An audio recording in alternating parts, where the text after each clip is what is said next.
நெஞ்சுவலி காரணமாக சென்னை மருத்துவமனையில் ஆஞ்சியோ சிகிச்சை செய்யப்பட்ட மயிலாடுதுறை மாவட்ட ஆட்சியர் சிகிச்சை முடிந்து ஊர் திரும்பிய நாளன்றே மக்கள் குறைதீர்க்கும் கூட்டத்தில் பங்கேற்றார்.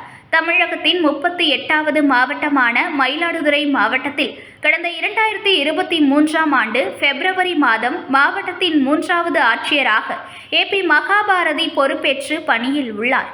மாவட்டத்திற்கு தேவையான பல்வேறு வளர்ச்சி திட்டங்களை சிறப்பாக செய்து வரும் மாவட்ட ஆட்சியராக திகழ்ந்து வரும் மகாபாரதி கடந்த புதன்கிழமை மயிலாடுதுறை மாவட்ட ஆட்சியர் அலுவலகத்தில் நடைபெற்ற பல்வேறு நிகழ்ச்சிகளில் பங்கேற்றுவிட்டு அன்று மதியம் முகாம் அலுவலகத்திற்கு சென்றவருக்கு திடீரென நெஞ்சுவலி ஏற்பட்டது.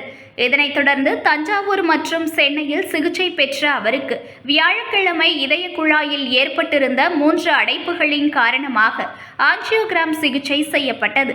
இதனையடுத்து சிகிச்சை முடிந்து இன்று காலை மயிலாடுதுறை திரும்பிய மாவட்ட ஆட்சியர் மகாபாரதி ஓய்வு எதுவும் எடுக்காமல் மாவட்ட ஆட்சியர் அலுவலகத்தில் இன்று நடைபெற்ற மக்கள் குறைதீர்க்கும் நாள் கூட்டத்தில் பங்கேற்று மாற்றுத்திறனாளிகளிடம் குறைகளை கேட்டறிந்து மனுக்களை பெற்றார்.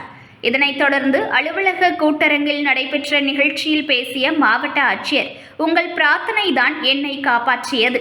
நான் இப்போது நலமாக உள்ளேன். உங்கள் அனைவருக்கும் நன்றி என்று கூறினார்.